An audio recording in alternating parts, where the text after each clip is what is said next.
pundi Adi Guru? Menahipun terusaken menika badhe telas tiyang sak madya padha badhe telas mergi sedaya menika anakipun mesti ngoten niku. Kakang maneka putra Paduka eling kalian pakem cacah selangkung ingkang dipun wastani pakem pangruwatan. Pakem pangruwatan menika pakem cacah selawe nggih menika minangka dados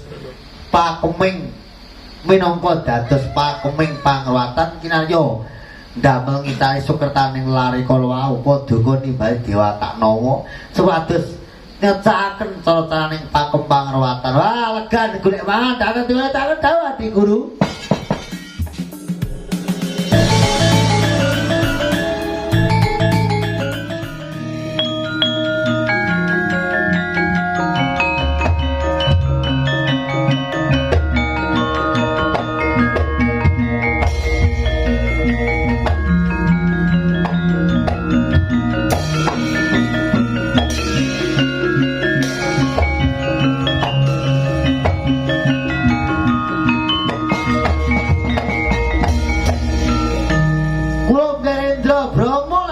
Dipati kula wonten dawuh kulun wonten dawuh lun iki wae dilegan golek mumungan mula aku bakal ngrawuhke marang tekane Wisnu ayo padha sareset nganti becik ing kono bakal ngerwake jagat raya yaiku ngilangi para Sukerta sing nandhang Sukerta dateng dikawitaken dawuh nalikane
Sunangung ruwat komak pengarangan yang wudugel sing tarwat gangsaning katon yo gangsaning ora katon sangkerak keremu sangkerakku sak wingit-wingitku sing rangketan sak kuat-kuatku sing kuatan sallallahu Allah menurut kaya sifat rasa mulyaning sira sejati iman kukuh kakotan praning wak kukuh anggone omah-omah bismillahirrahmanirrahim para sadaya jajatan imanmu kang dhuwur sipating alam antara saruan cacek remine si jagang baik bahan marang segara kidul larungan jengges tenunging wudugel sak keluargane larungan marang banyu larungan marang segara kidul sallallahu alaihi wasallam Allah wa terasa langsung mosone saring iman-imane si wudugel kukuh bangkuh padang njaba kukuh njaba Assalamualaikum salam bismillahirrahmanirrahim jim setan pritayangan klek-klek balung atanda ilu-ilu baras mati manggon mono ing batapan kimota tedunung ning alamat tariksa dari marang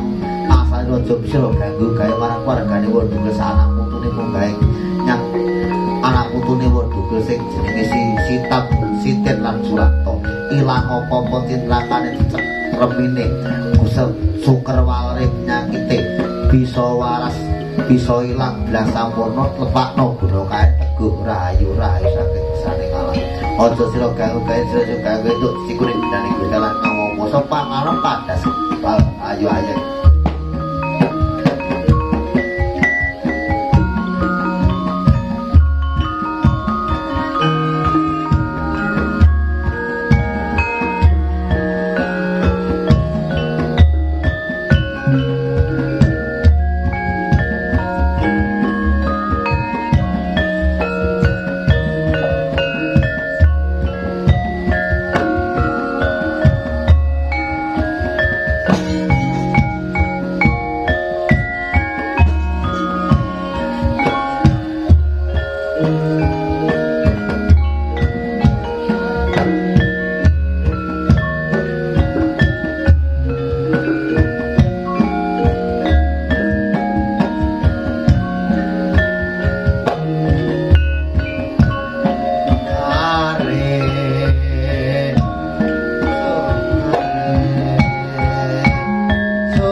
bae dateng kawula pun Ndara Wisnu wonten dawuh punapi wa Kulun.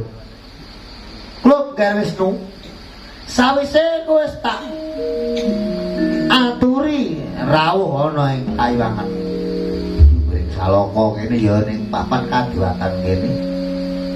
Kowe ora tak keparengake Jengkarsa kene Wisnu nuwun nggih wonten napa wa Kulun. Kowe seling pakem cacah selawe kendale pakem pangruwatan sejati. No, ngono nggih Kulun. Protase kemutan napa Kulun menika pakem pangruwatan nggih pakeming pasucen. Yen kaya mengkono Wisnu, kok kowe bakal dandani kowe dadi dalang sejati ya kowe dadi dalang Kandabana.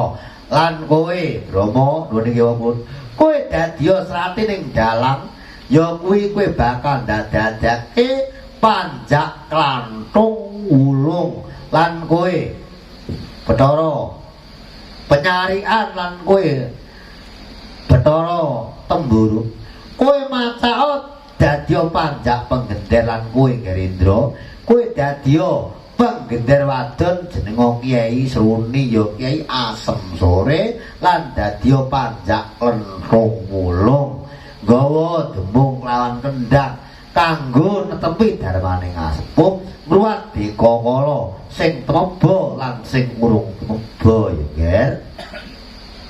Kalau ning Jawa niki Lun lan kowe Yamadipati kula Lun nimbali kula pun Yamadipati wonten dawuh punapi Lun.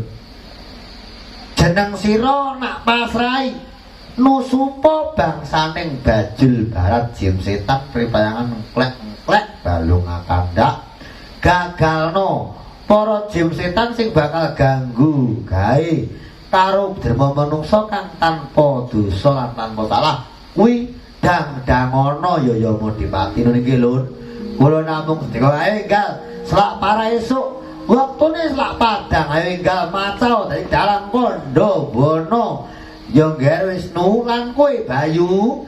Wah aku tak gawe tata lair wong ulun.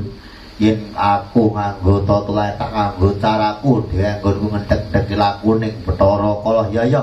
Yen kaya mengkono enggal macak dadi dalang lan sak panjake ya Ger.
Aku dadi pengendang jenenge pengendang encengkel lan kuwi dalang sejati jenenge dalang Kandabana ya Ger Wisnu. Nun inggih Kulun kula dados dalang sejati lan kowe Kyai dadi Nyai Sunan Kyai Jangan Asem Sunan planjak kenthung wulung nggih Kulun nggih. Sabubare kemenak ingkang rabas urip ing desa ngadesa ing kono ae Dayu Yasa gawan banjur gawe gugukan. Ya kuwi kono gawe rombongan karben entuk pasan bisa payu lan bisa nulungi Kang Purnandang Sukerto ya. Bathara Wisnu kalau ninggih wewut saiki kowe nyeluk aku wis ora wo meneh. Ha, kowe saiki nyeluk aku Kakang. Wah ya Kakang pengendang enggel. Yen kaya mengkono enggal mrepeki ana ngendi Pak Daya ndak derake Pak Dalang.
Negara saketer niki denganing aku nglir kuku sing wine panca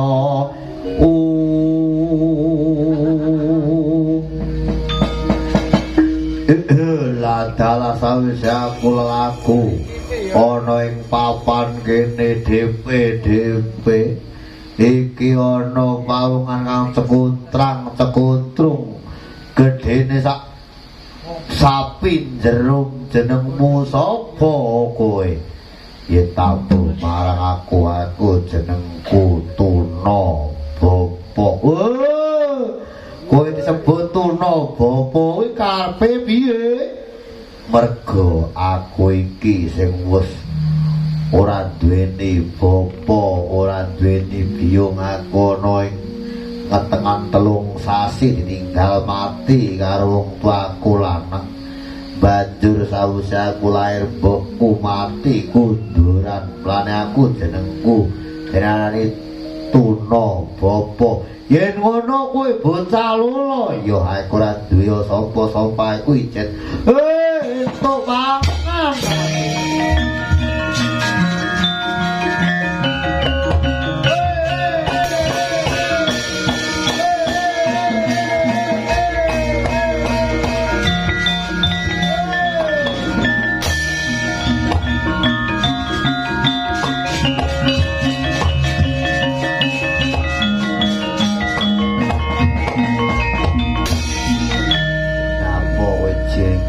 kaya bayi iki ladalah sumurupa kowe dadi panganku yen kowe bakal mangan karo aku ibarat walang ditotol pitik saoleh-oleh kudu lho dah manuta kowe tuna bapa tak emah dagingmu tak remah balungmu tak sungsep tak sesep susumu tak klek balungmu tak untut utekmu cangkeme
dalah kae kok bare wong gunung enang-enung jenenge tuna bapa wani mencai kok prigel aku nganti kapratondang dak eling-eling salawasing aku ora sudi jagat nang serena wong yatim piatu ene wong lula ora bakal nak pangan sajae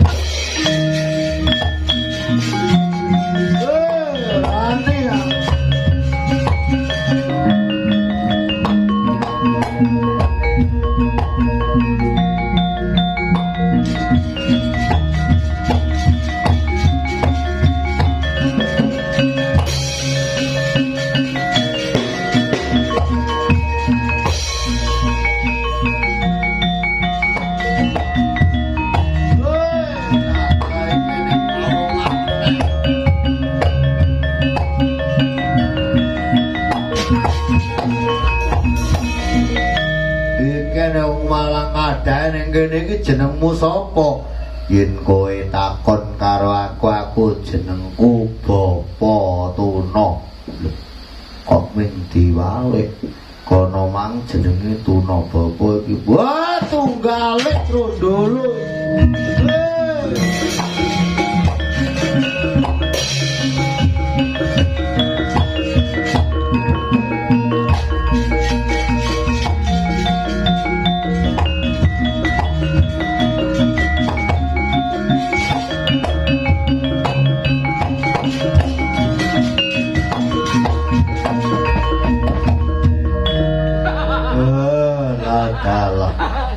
aku iki ana ing kene bingung ngalor ngidul ngetan kulon golek pangan rentuk pangan aku tak turu ning dalan prapatan ya ning Delanggung mbok menawa aku turu ning dalan prapatan ya ning Delanggung ing kono aku bakal entuk wahyu ning pangan nganti kedusang-dusang lakuku aku nggonku golek pangan ora entuk pangan mbok menawa aku turu ana ing dalan prapatan iku aku bakal entuk dalan pangan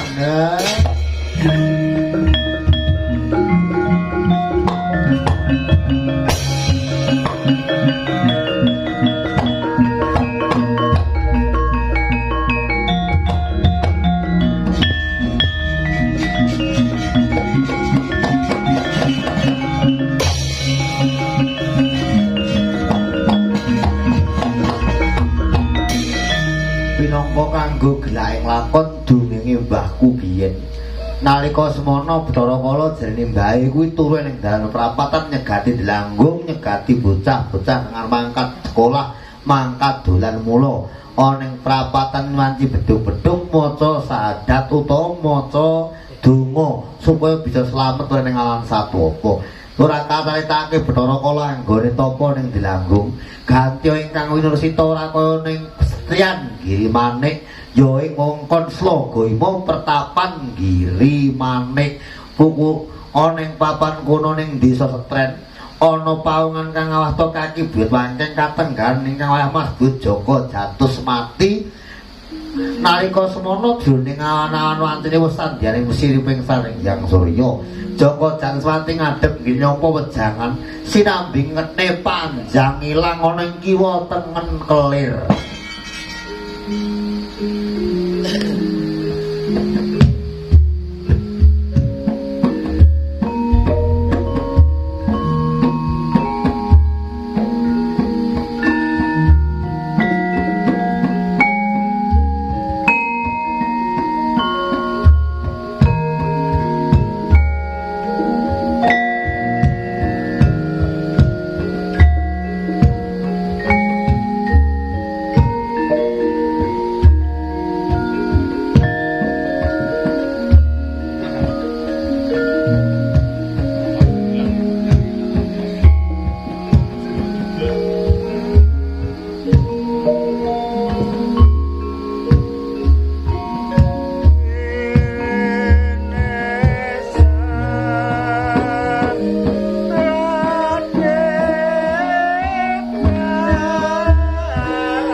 lenggak yen sinang saka kadohan asri ing kang sinarating Cakrawala kan katon ijo raya-raya lega-lega ing lumuran kainan toya bening kumaricik anjoking desa Tren yen ngongkon Slagayama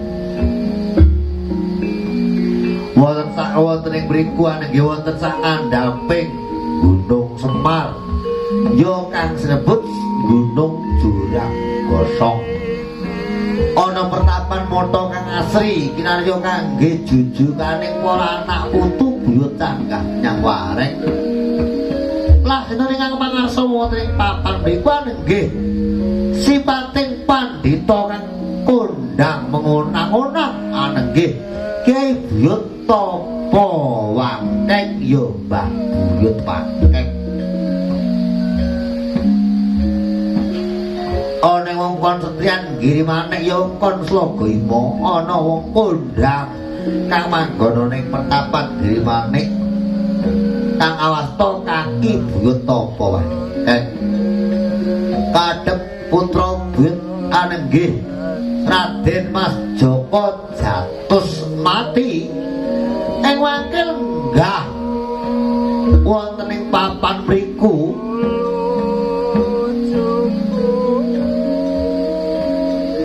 kawejangan ngelmu-ngelmu guna kasantikan jaya kawijayan ngelmu pepetungan ning dina sasi lah taun teko keweng kono Pak Kudus marewade kang dereng kababaring lisan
Jatus ana dawuhmu apa Mbah Buyut Mangkeng kowe nimbali marang aku putumu aku si Joko Jatus ya Joko Jatus piye wejangane mbahmu Buyut iki sing ana ing Lagaima ya ana ing Pastren Girimanik kene wis mok gadekake wis Mbah aku wis buntas anggonku meguru karo kowe ya Mbah aku kowe nehi ya kuwi galenganing sasi taun ya kuwi sing dani ana awan ana bengi ya ki pasar 5 dina 7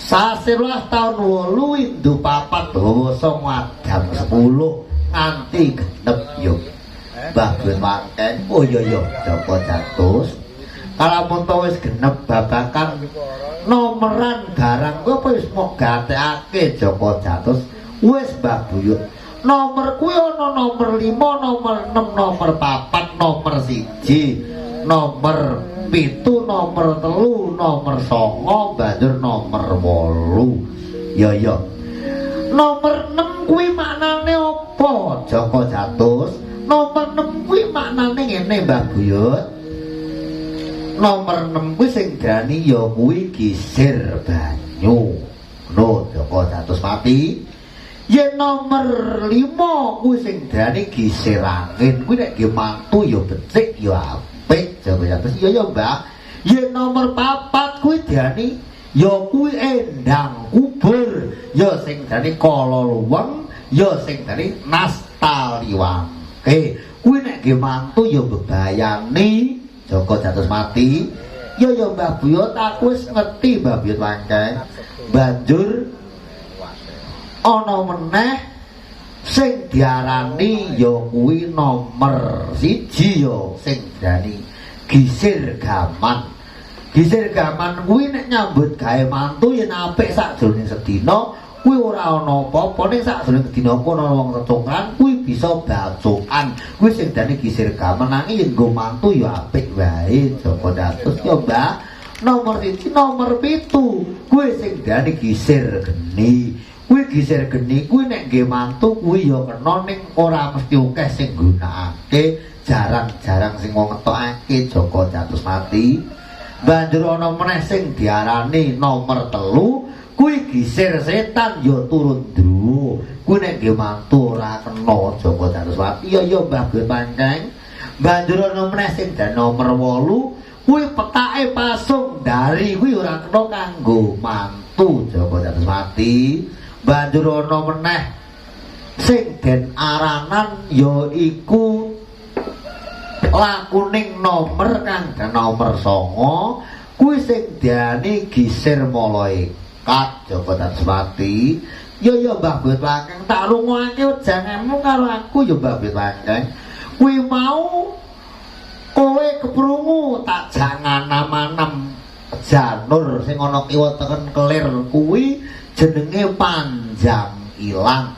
Manane ya kuwi cirine serat Ibran kuwi tegese sakjroning wulu cumbu manuk mabur ora apa wae kuwi ana sakjroning panjang ilang kuwi ana mula nyebut cirine serat kang mawa Ibran ya kuwi ana beras pitra lan sak pinunggahane ana kluwak kemiri endhog lan sak pitrute Joko Jatusmati kanggo sarana kanggo nolak balak Joko Jatusmati. Ya Mbah, cining sati berkebo bangsu ngunya tanggung. Kuwi tegese ana ing kono ana greh petek lan ana lombok abang brambang bawang kuwi sing diarani kebo bangsu ngunya tanggung. Saben kapi mirasun katon pupur lelamatan kunir pita kasut kayu wulu cumbu madu ganda. Kuwi tekaning bangsaning para panakawan kang gawe tentreming kang nyipta nyikal bakal tanah pulo Jawa iki kan dipendhem ana ing jagat etan kidul kulon lor wulu cumbu madugara. Kuwi tegese panakawan kuwi Kyai Lurah Semar Badraya kang wis andum kabagyan karo ya kuwi Syekh Bakir sing ana ing puncake Gunung Tidar petok bakal dipendhem ning sing tengah manggone ana ing Gunung Lawu pinangka kanggo pusering bumi. Sing kidul manggone ning Gunung Lima minangka dadi pusering jagat. Banjur sing ana etan manggone Gunung Semeru, sing ana kulon manggone ana ing Gunung Slamet ya, Ger. Ya, Mbah, aku ya nyumurupi lan matur wis mongko jang ilmu. Banjur laku ning sasi kowe ya uga mangerteni Joko Jatus tak wenehi kae apalke apa ora Joko Jatus. Wis rada apal tak cuplin salah sawiji kowe apal to. Ya kuwi besar Surasapar manggone ana ing Loretan. Mbah Bono ya aja mok terusake dikira kowe wong keminter. Ya Mbah Bwe Panceng banjur laku ning dina kang wis sangkan paran umpama dina Jemapon kuwi lakune nyandi Joko Jatusmati. Nek lemare Mbah Bwe Panceng nek dina Jemapon kuwi nek mlaku ngalor bener kuwi nyedaki Kala Kinantang. Yen Kala Kinantang kuwi bisa suda rezekine sawene 3 sasi. Mula yen ana wong arep lelungan mlakune dinane Jemapon mlakune kok ngalor bener kuwi kudu dirubah utawa diwalik golek arah ngetan utawa ngidul Joko Jatusmati. Ya Mbah, aku nyumurupi apa sing dadi wejangane Mbah Bwe. Ning aku bakal pitakon, Mbah.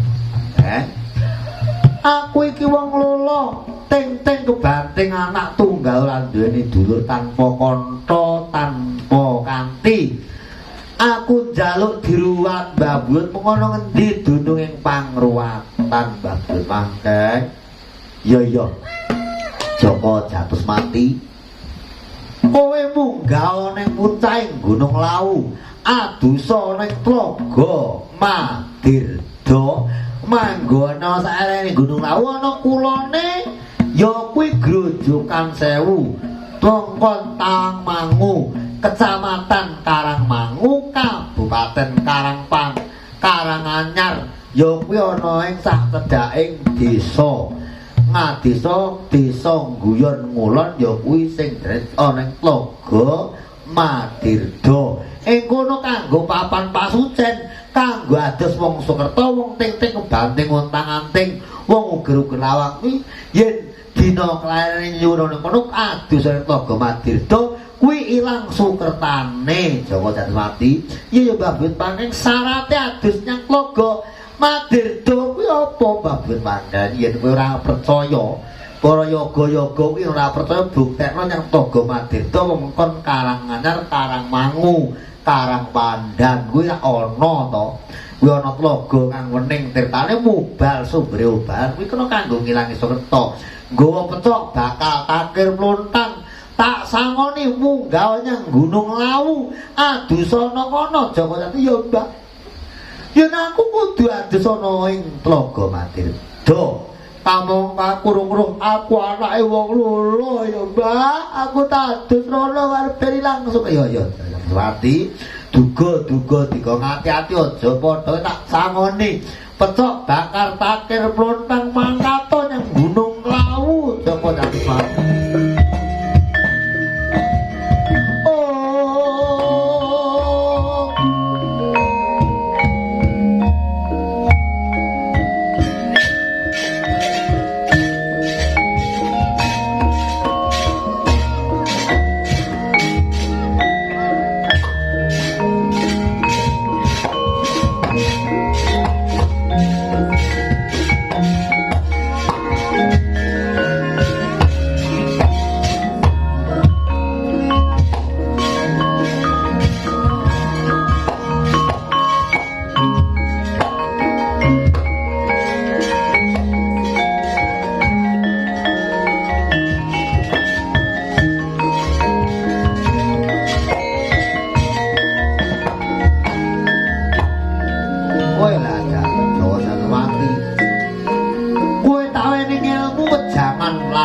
Sasi taun windu lan lakon ing dina. Kowe wis nampa wejangan ilmu saka aku. Nek ora ngerti aku sapa, sejatine mono aku sanjang padha winenang kang menang medharake ilmu wis jauh dados ngati-ati kang dadi lakumu ya Joko Jatmati.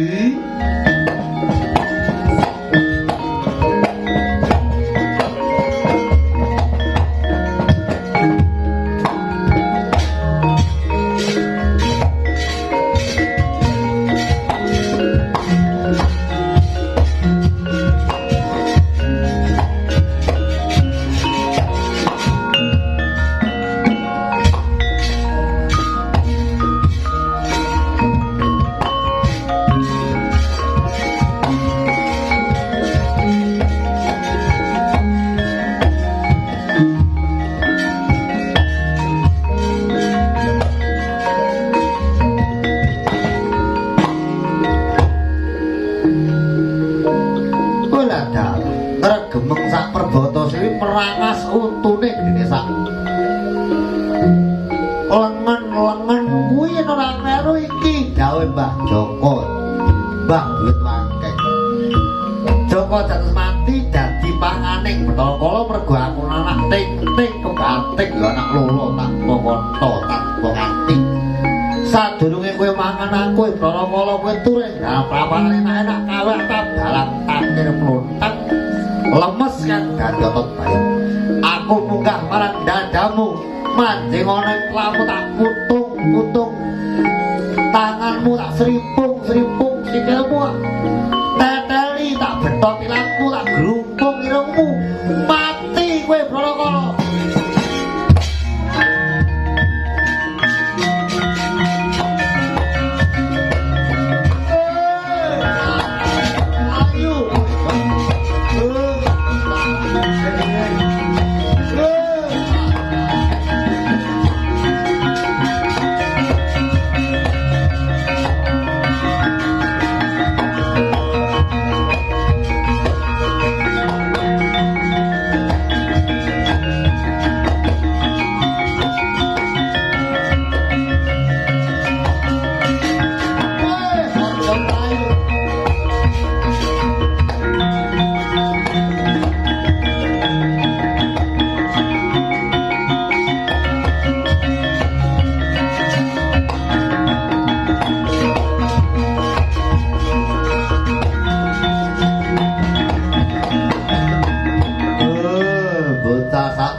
jenenge Joko Jatusmati melayu midadan aku betot anak kipatake ora kena kowe nganti teko lalaning bumi bakal ngawangan naing iki ning nggonku nguber-uber blon-blonku Joko Jatusmati ana wong sisik-sisik pring gletak pringi gluntung eneng kene klenyere tanpa disisake kaki tarik naga dina paten dia jati karang wasringkel sasira taun 8 Windu papat dasa ngadam 10 awal dina Senin Legi kune susah kamontono wong sisik-sisik pring ana ing latar ana ing dalan tanpa kok singgrake klenyere nrimpungi malaku ning Bathara Kala tak suda sandang pangamu 3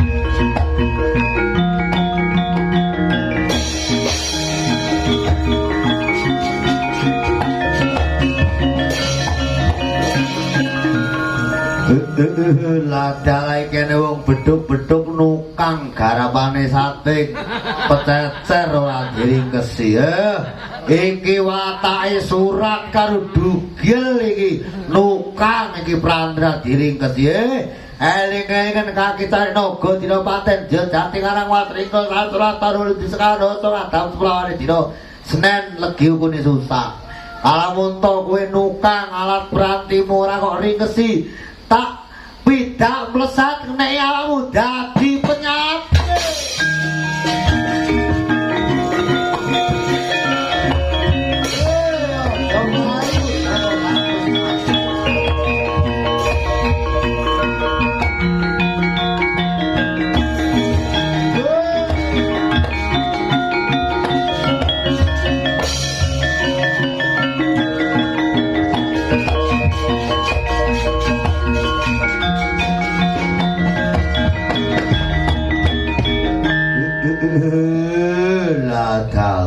iki Joko Jatusmati ngeleng ngono sakjroning bumbung wowah arak geplek tak pangan malah bumbunge wis bolong botol ilo-ilane wong iku bumbung wowah ora kok gecek kok guang kowe wong kowe tak wenehi loro angel tambane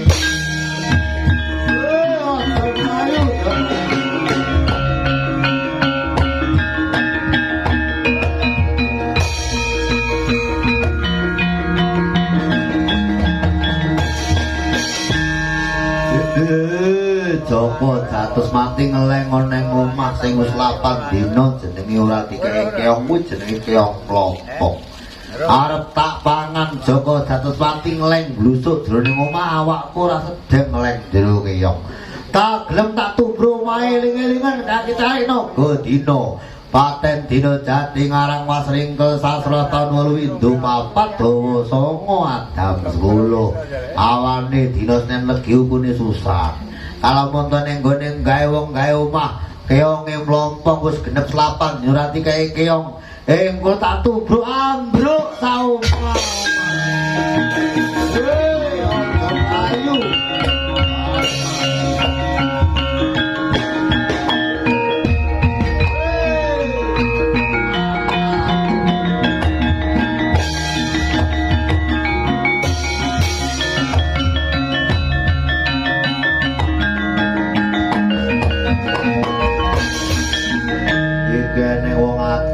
dandange ngageni ning agar dandange tinggal nyandi lah dalah iki Bathara Kala nguber-uber Joko Jatusmati amping-amping dandang tak tubruk banyune wedang nguntayaku yen kowe adang mok tinggal ngelare dandangmu ning sumupan ora mok ngedunake saking pawon kowe bakal tak weni penyakit loro menaunan loro kuning angel tambane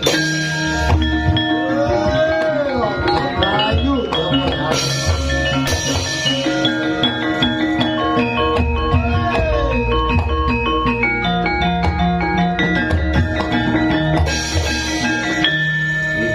wong meteng tuwek dorong turu ning langkung lawang ning ngarep lawang blandare tinggi blandran omahe tinggi upret-upretan kok ora tak ditenono wong meteng kowe besok nen wanci surup-surup dorong ning langkung lawang kelakon anakmu bakal tak pangan lahir cenger dadi pangane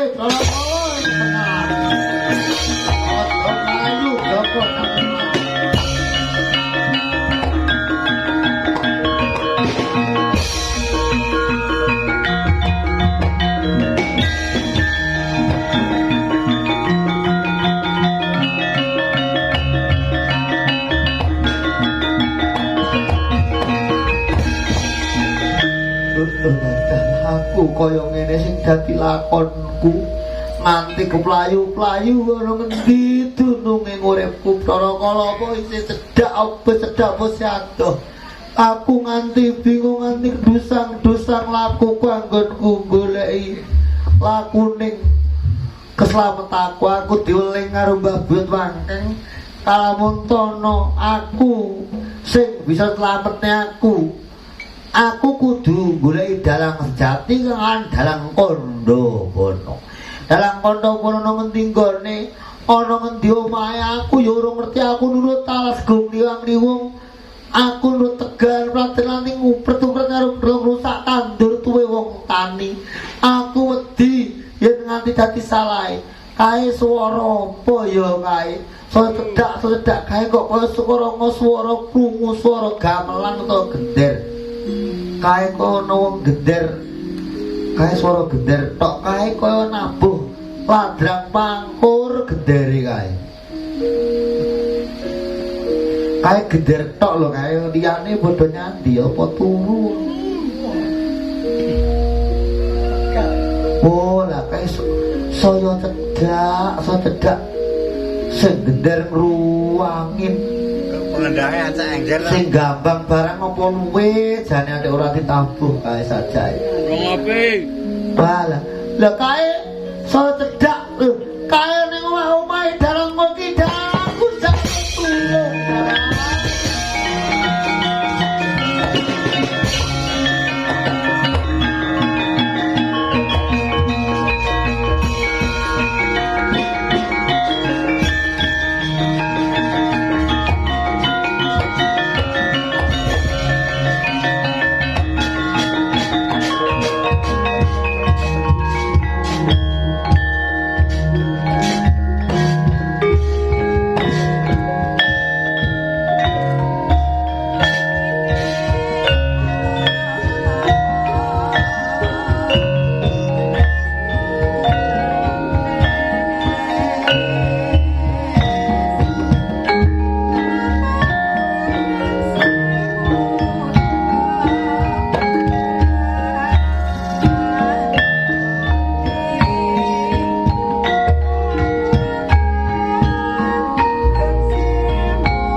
Aku mang dolanan gender kuwi gendere ya perunggu, suarane ya enak.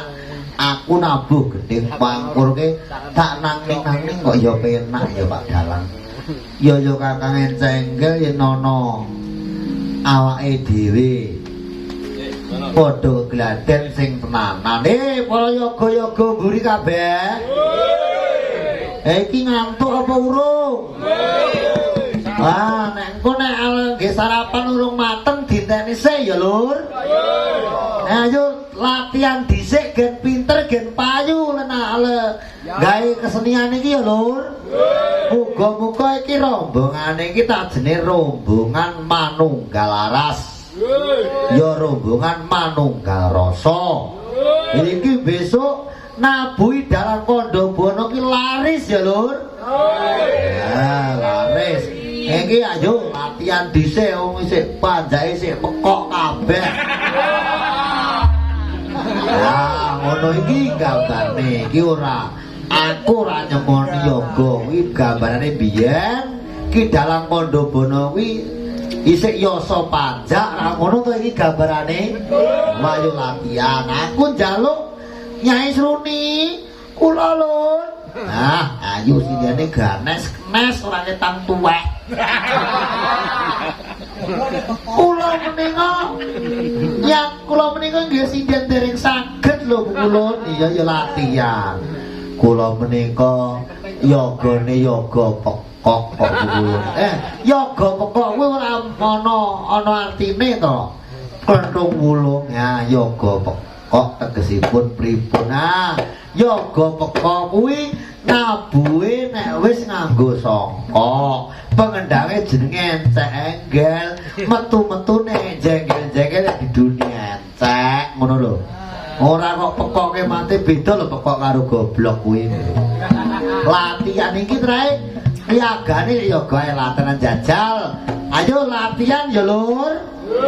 Aku njaluk latihan jajal ayo kae. Anu parian glatik glinding sing cakepane nganggo penyerepang pekarangan. Ayo Singatirta mangsa jalma kuwi nek eneng bukuku ya kuwi donga kanggo nyirep pekarangan tegese macan banyu mangan wong. Yo penggirisan kanggo nentremne pekarangan. Ayo, Lur. Yaiku latihan ya to? Latihan sing ngendang barang ku aja ming medune nek ngedune encek ae. Nah, pengendange kuwi isih latihan sedina dadine ya tak kudune ya sing prigel latihan tambah kula niku ning balung nek bukane daringan kebak niku mung lali mawon. Jelalah kesoalan niku nek lalaki kok ya sing anu ya lali. Tambah kula niki nek nyekel bonang wong bukane Surabaya mawon nggih bledru. Sing ngerti sapa? Ora ning sing ngerti ya.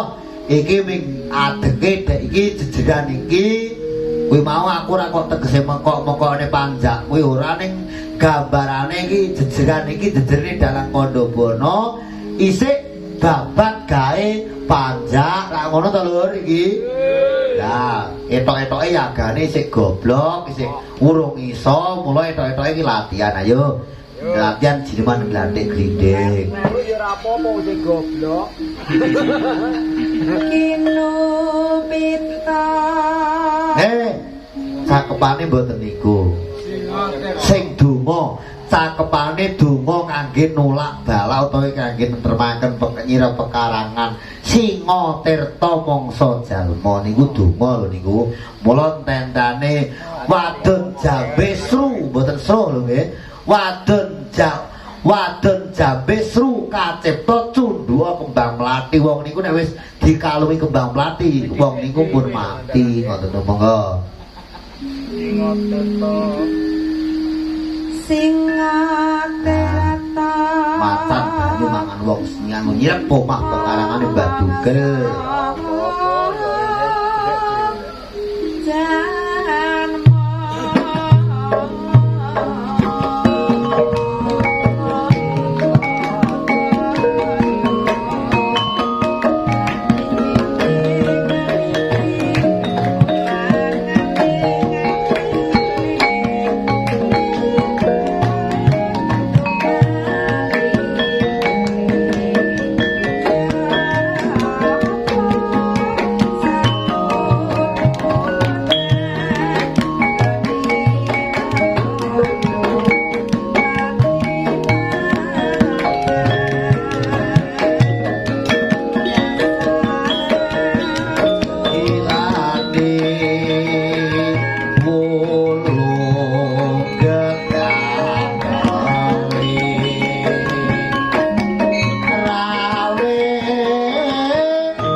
latihan glathik-glithing sing cakepane iki ya Nyai Sruni. Nggih Lur, kula nggih tak latihan malih. Lah wong latihan malah deblok. Oh, daya. Antuk daya. Ya ya. Guru ing rasa rasa mulya.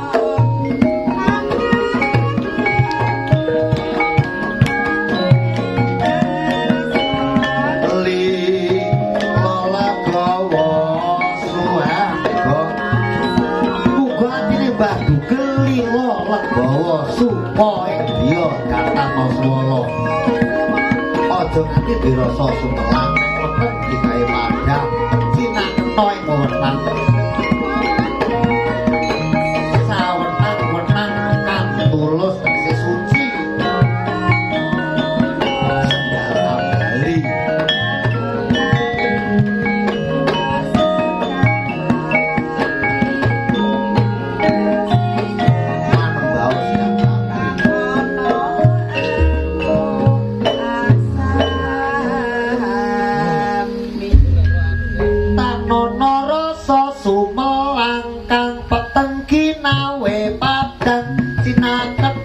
aja ditabuhi cinaketno ing wewenang sawenang-wenang tantulus sinendal ambali sinimpen sajroning ati manembah siang ratri sarana antuk aksam dia muga-muga jumbo karo angen-angene Mbah Dugel sak anak putune Allahumma monggo Cahya Katri Cahya Katri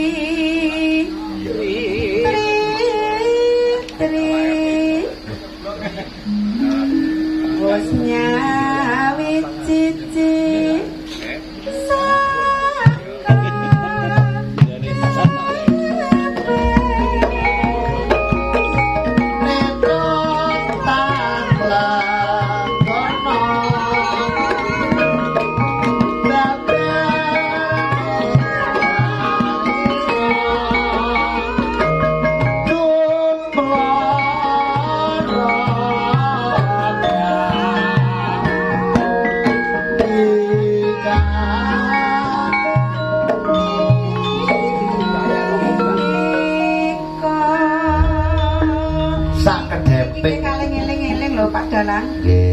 cakepane sing nggih nek cakepane glathik iki kan hidup kita kang kuila lha niki cakepan donga niki nggih latihan niki sindene niki gambarane niki gambarne adek dalang Kondobono latihan isih pisanan critane ruwatan niku ngoten kok kula mboten ngelokne panjang mboten nggih paham nggih niku ngoten ha niku Babar Nuraira Cumorot Pindha Kartika niku padhang ketrawangan pomah pekarangane Mbah Dugel Allahumma amin ngoten ku biar Sri ku menyar ya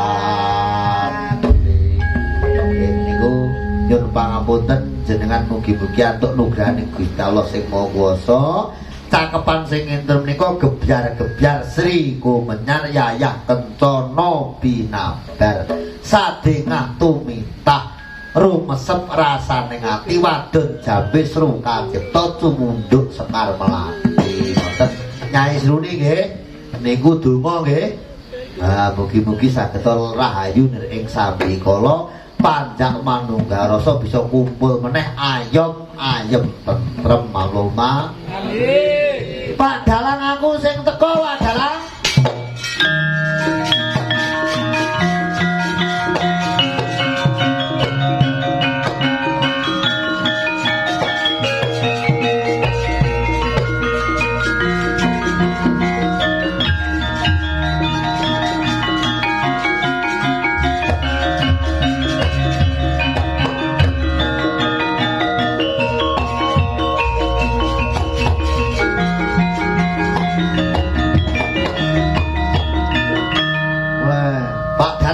Tekan kene ora kok gene wedang iki bojomu barenge nyandi.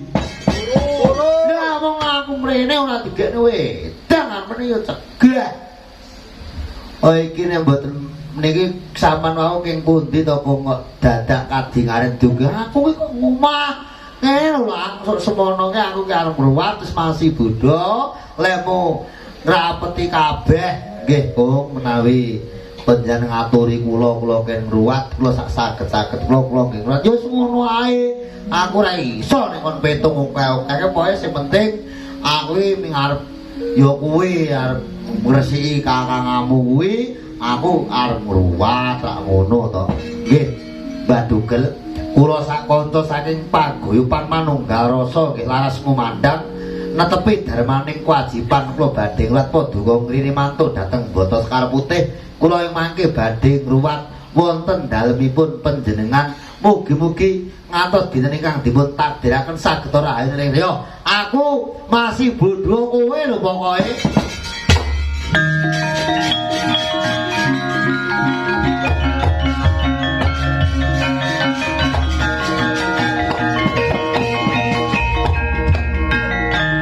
Pak Pemendang Encek Enggel apa ki dalang? Iki entuk job nyang Bata Sekar Putih. Aja ming deblok ae ayo latihan sing sengkut tekan esuk semono kuwi gen nabuh kate-kate genep men iso. Ya ya Ki Dalang, aku saiki pinter krungu pisane pinter aku jalma lipat seprapat kok ngono. Lah ngebati latihan ning wong anu ditinggal nyang Jakarta senengane kate-kate ora tepung. Alah, pinter aku nek kate-kate mbok saiki piye Lin? Pinter aku. Ya, iki mung kanggo guyonan ya Ki Dalang gen aja sepi, gen aja ngantuk. Ayo, iki kok dinane wis dina akad kliwon nungkune susang. Ayo, Pak pengendang sakonco budal nyang Bata. Tanggapan ya Pak Sukir.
Legi okone susang wis barek lakon Pak Dalang wis tekan kene aku ngeten Pak Dalang panjenengan kula aturi mriki kawula puring ngruwat anak kula inggih punika 3 menika ingkang dipun wastani pelanturan sendang pelanturan kinapiting sendang sendang kinapiting pelanturan kula menika anak kula menika sendang kapit pelanturan lan badhe ngruwat pekarangan kula inggih ngruwat Panjurung Sukma muga-muga tiyang setri sageta manggen ingkang sakmenipun dipun amputen daya kepatanipun dipun paparaken wonten sisihipun Pangeran Allahumma amin.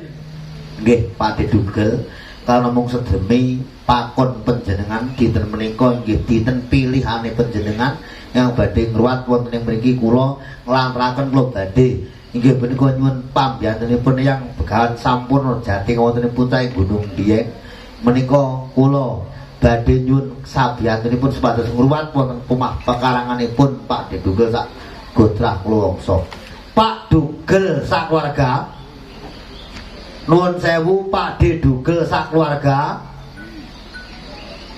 Pakde Dugel sakeluarga panjenengan nyiapaken pirantos sajen semonten bane menika ikhlas lahir batin menapa mboten? Ikhlas lahir terus ing batin. Allahumma amin. Nggih Pak Dugel kula badhe miwiti ngruwat Kang Sitam Kang Suranto lan kowe Yusitin sing madhep mantep atimu kowe aja percaya karo dalange sing ngeteplek ora ning gurane percaya Gusti Allah aku mengkang golaken muga-muga ilang sukertamu karya kuat kuasamu bisa lancar rezekimu aku bakal miwiti ngruwat para niaga kula aturi kendel saking sawetawis kula badhe miwiti anggen kula badhe maos Serat Kidung Sarahayu lan sak pinunggalanipun. Bismillahirrahmanirrahim. Allahumma cahya mulya ing mangke nun sewu wonten wingking menawi wonten piyantun ingkang boten kejibak katut ngruwat menika kula nyuwun wawa menika ampun ngantos pedhot soalé Basuki niki kula kan mendhet tumut maca nggih wawa niki ampun ngantos mati niki pun meh mati niki pendhet mawon.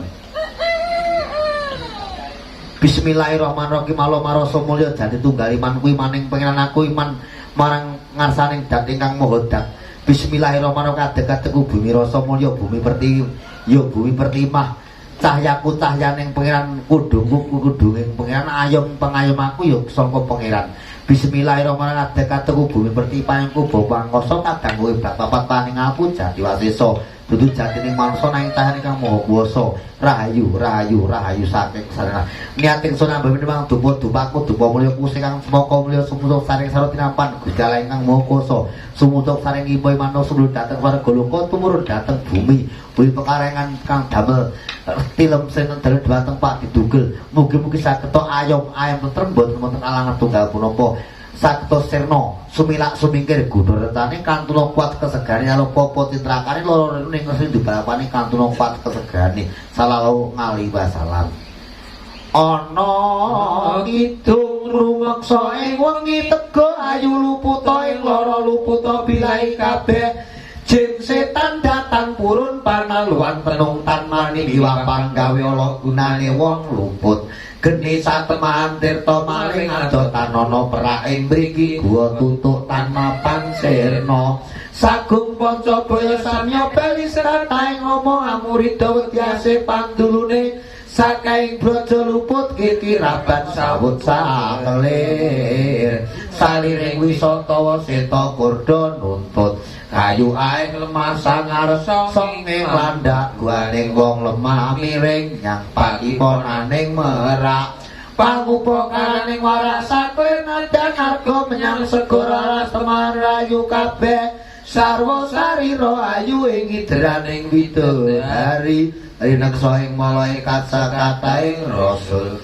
padati sarira tunggal ati adam utaku baginda Isis pamucapku ya Nabi Musa napasku Nabi Isa linuwe Nabi aku pamiarsaning manusa ping rupaku reki Nabi Daud suaraku jing Soleman kasekten mami Ibrahim kang anyawa Idris ing rambutku sae tali kulit ing wang Abu Bakar getih daging Umar inggih balung baginda Usman sungsungku Fatimah kang linuyani nangkap bebayune nganggo ayu minangka ususe saking wulu tuwa ing sarira tunggalan Nabi sayaku ya Muhammad panduluku Rasul pinayungan adab sarak sampun sangkep sekataing Nabi wali dadya sarira tunggal wiji sawiji mulane dadi panter dumadi isining jagat kasamatan dening jati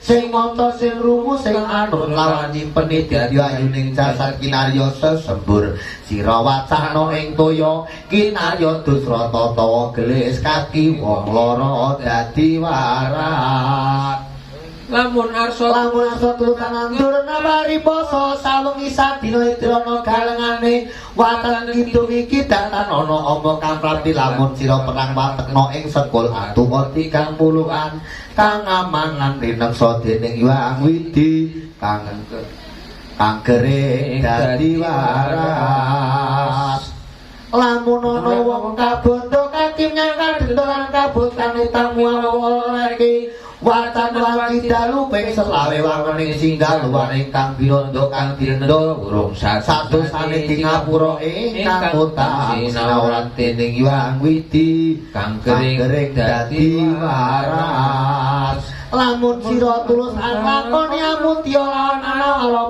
40 dina wae langkangnya wektu subuh mila sabar syukuring ati insyaallah bakal katekan sasedyane iku tumrap anak rakyatira saking sawabing ilmu kang rakit mami doaning Kalijaga ana kidung tembang artati sapa weruh nek diarani wang duwe sunana ing are miwah doaning gunung ki artati lan bisa mati arane tiga arta dayang ingsun arane sunduk jejaka mangyo arane Ismail Jati Mangalis naik jagat sapa weruh kembang tepus kaki sasat weruh arta daya tunggal pancering uripe sapa weruh panuju sasat sungge pageran wesi sinasian sajagat kang angidung iki Ratanono ayon nendra ing sadina sawerek sawa kalita datya kang sinedya tinekaning Hyang Widi kang tinarsat dinadara tirsa pangerane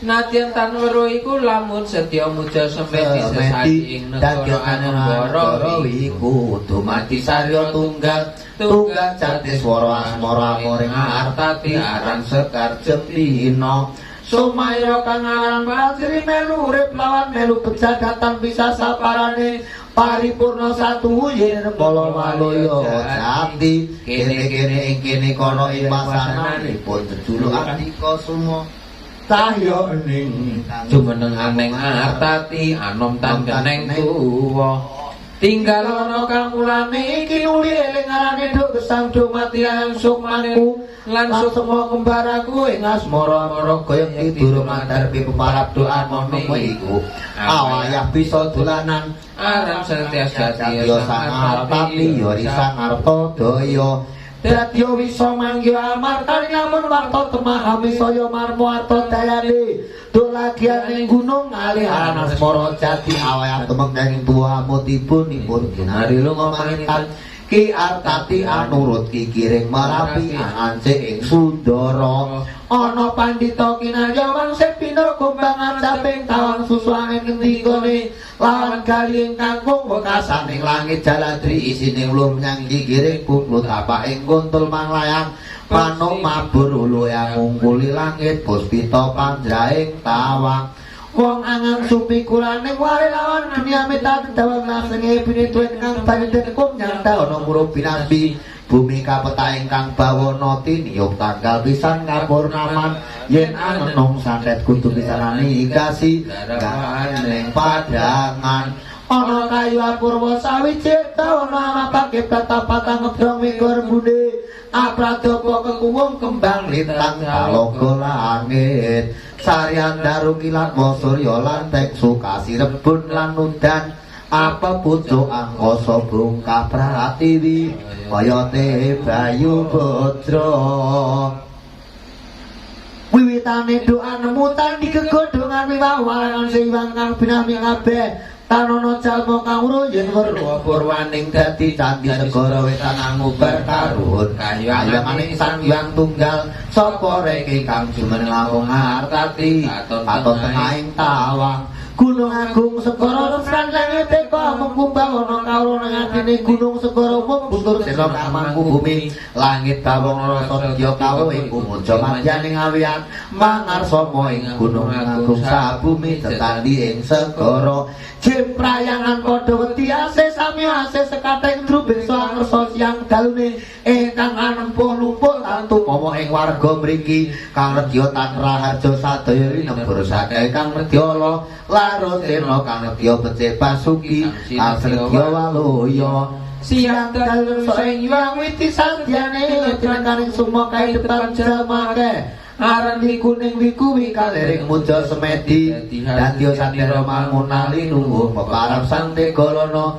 yen asipen yen tuajo jroning ati kale sagung durjana yen kinarya atu wong sakit jem setan tan walian bareng sama malaikate nabi walian pung sake loro padha sumingkir ingkang nedya minah marang warga mriki rusak dening pangeran iblis lanat seta mara padha mati tumpes sabil iki jalan aku jaluk tulung dalan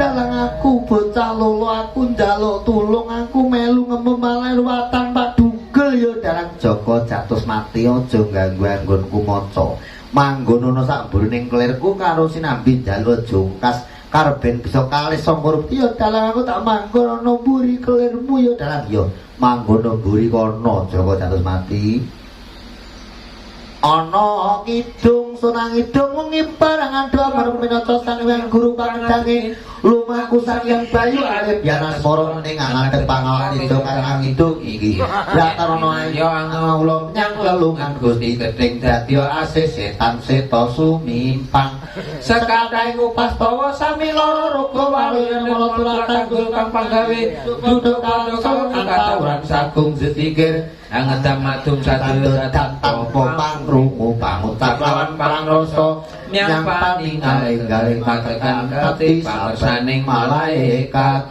Jibril kang ngomongi mulanipun katamani mandhatan ratine Israel puniku kang rumangsa pati urip Israfil dadi damar padang jroning kalbu Mikael kang susung sandang lawan pangaling-galing katakan kapti sabar lan amalimo jauh jatnya pamujane wengi bali arasan dening mulya kirun saka tetenggone wono nang kira tunggu saka kiwa gadane wesi anu lapang gawe ala satru lawan murusuh pangaran keteran jumirjel antir-antir pulhu balik kang linuwe ambalik lara ruga lan maknane ayatul kursi luwih atine surawang pangkuburan loro kabeh usuk-usuk ing luhur ing aranan telenge ing langit nenggih Nabi Muhammad kawekasan iku atunggul atrian siang kita weden tumuh wedi asih duduk manembah mrewang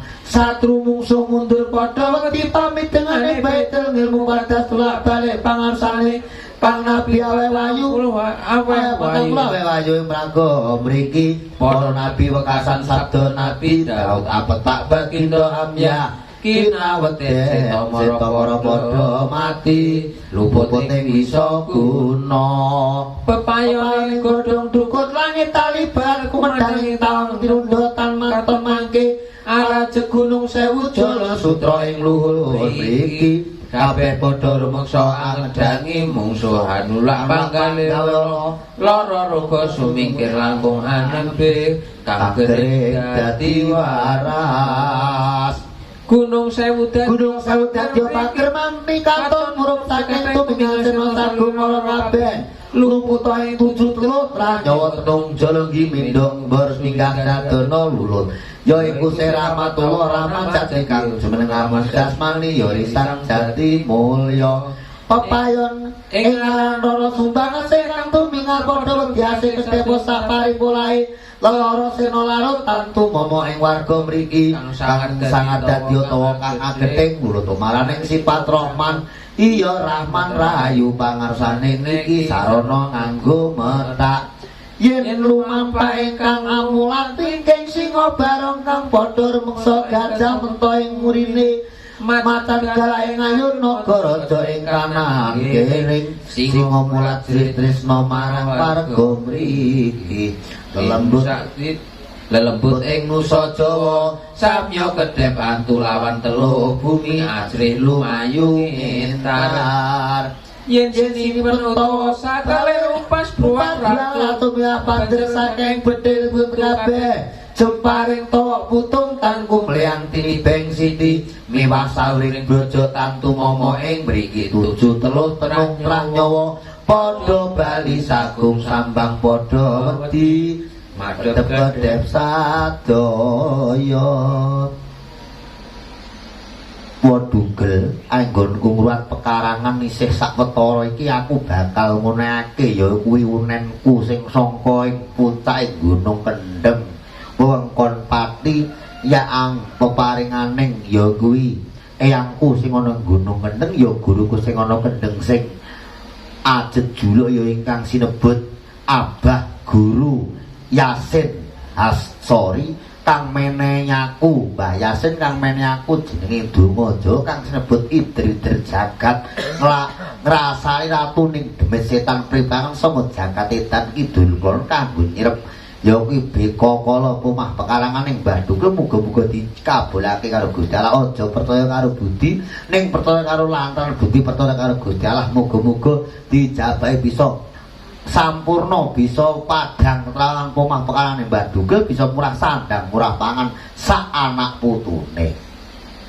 apuranen sun angetung lelembut ing nusa Jawa kang rumeksa ing negara para ratu ning dedemit agung sawabe ugi yen eling sadayanipun pitahi narya tulaki nawi tamba wong sate kayu ing lemah sangar dadi tawa kang rumiyin ing bangwe tandur kono laos pait lawan raja bau meksa iku ratu ning dedemit Blambangan kang binani awas to sang bala batu aran Batala Jaya kang rumeksa ing Kediri Prabu Yaksa kang rumeksa Giripura Sidagari ing Pacitan Geduang si Klenthing Mungil Ngendra Yaksa ing Magetan Jenggala Situnjung Putih Pramuka Surawangi pananggolan abur-abur sapu jagat ing Jipang Madiun Sikala Sekti Panji korek lelembut ing Ponorogo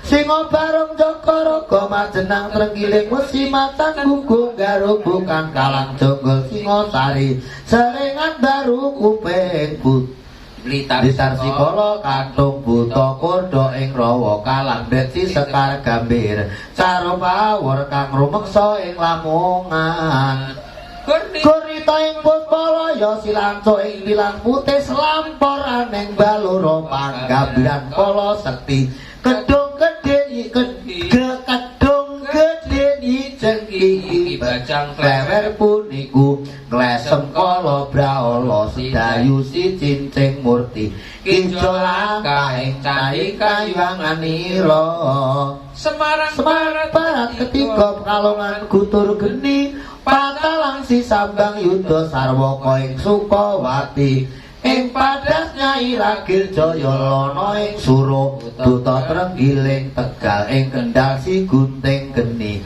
Kali Ungu Kuto Api kang den reksa Magelang kisah maita dandung awuk sing nenggih buta slewaning pajang mondo-mondo ing Metawis Peleret rajek wesi kutha gedhe Nyai Panggung Prakuta Kartosura Cirebon Setan Kobiri Juru taman ingkang aneng Tegalayang Genawating seluman ki kemandang wringin putih si karecek pajajaran sapurekel ing Betawi Kitrusul Benawi ingkang aneng Gunung Agung kidul kang awang-awang kitlopo ngarti Merapi Nitarugi ingkang aneng Tunjung Abang setan karetek aneh kendal pemasuhan sapu angin Kresna padha ing rangkutan Nyai Pandan Sari Trisik kang angin wana pati palangkarsa wastanipun dicantum sawan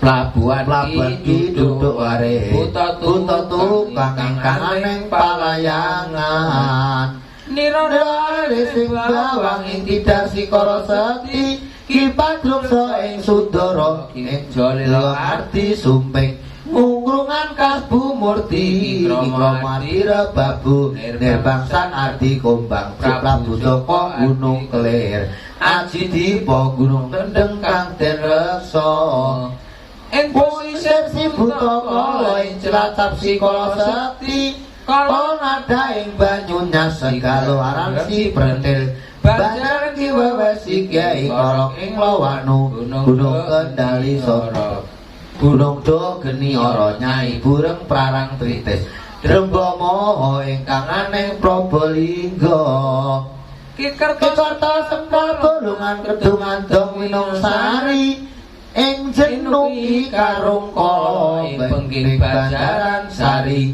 ing kedukang nenggani anama Kicandra Latu gunung kendali sada kethek putih kang nenggani buta klebro ing ayah kayuanganira Nira Rajana ing Demak ing Tuban Nyai Batitit ing kuki jual payah si jungkat ing guyang nenggih Trenggalek Nyai Daruni tunjung seta semara sewu kala adung kentrongan Jepara siwaneng taji bagus anom ing kudus kayuanganira Himo kiri kimang larmu moing gading si Puspasari ketanggung iklan tumwele banjalan si Banaspati Niko pae mangle tengah si sabu alu landaki mayang koro sigoi gedung cuwiri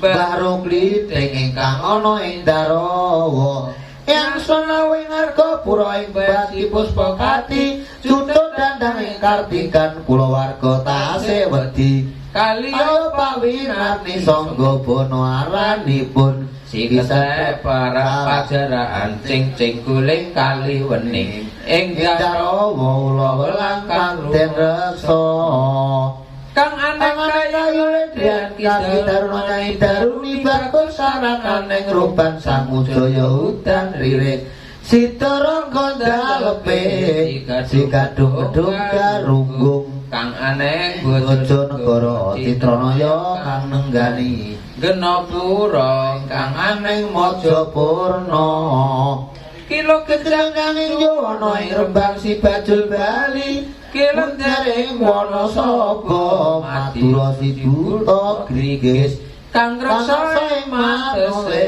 pajaran nolen aranipun kilodir pecangan silandeping Jatisari ngondaran dering kang ana ing Jatimalang Arya ning lodha sarpa bangsa aning pening prang tandang ing Kartosura ing reweki mondo mandi setan telogo pasir ingkang aran Kijo Linglung kala wadah ing Tuntang Bancuri kala Bancuri kang rumeksa sukuning Gunung Kelut Blitar Rangga Dune Randu lawang ing Sendang Retna Pengasih buta slewa ing Prambanan mbok sampun buta slewa ing Panjang mondo-mondo ing Metawis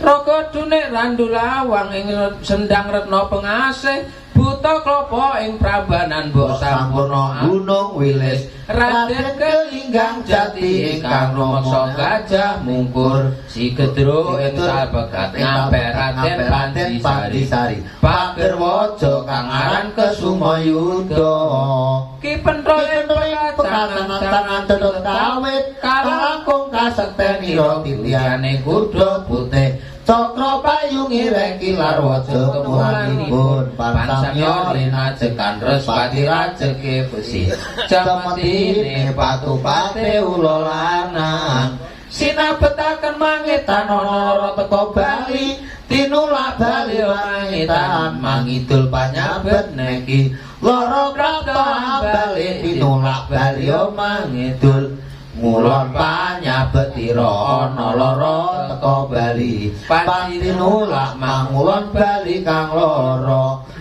mangalor panyabetira ana lara teka bali mangalor bali tinulak ana nyabet manginggil lara prata bali tinulak bali mandur nulya nyabet mangandhap ana lara teka bali pantinulak mangane bali mangandhap demit kanganing jepolan demit kanganing pati kelangkung kasetenira duwe warastane reki Gus Rama tambah suli kuda beksa ing delangkung Ki Klundung ringin petani gambir ing Lagawangi sing katubung ngadilangu kang direksa nitulek pemancingan bola senyai suntrik kang rumangsa parang wedang Raden Arya Jayeng Wasiri kabeh urut pesisir kula warga Ratu Kidul